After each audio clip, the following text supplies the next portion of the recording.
દુનિયા ગમે એટલા પિઝા બર્ગર બનાવી લે પણ જે સુખ ગરમા ગરમ મેથીના ઢેબડામાં છે ને આહાહાહા એ બીજે ક્યાંય નથી. તો આજે આપણે બનાવીશું પોચા અને ટેસ્ટી મેથીના ઢેબડા. સૌથી પહેલા લઈશું બાજરીનો લોટ, એનાથી અડધો ઘઉંનો લોટ અને એનાથી અડધો ચણાનો લોટ. જો માપની અંદર ભૂલ કરીને તો પાપડ કે ખાખરા બની જશે.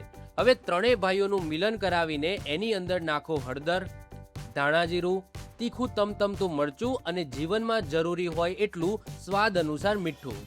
હવે એમાં જશે મરચા લસણની તીખી પેસ્ટ, થોડા સફેદ તલ અને દળેલી ખાંડ.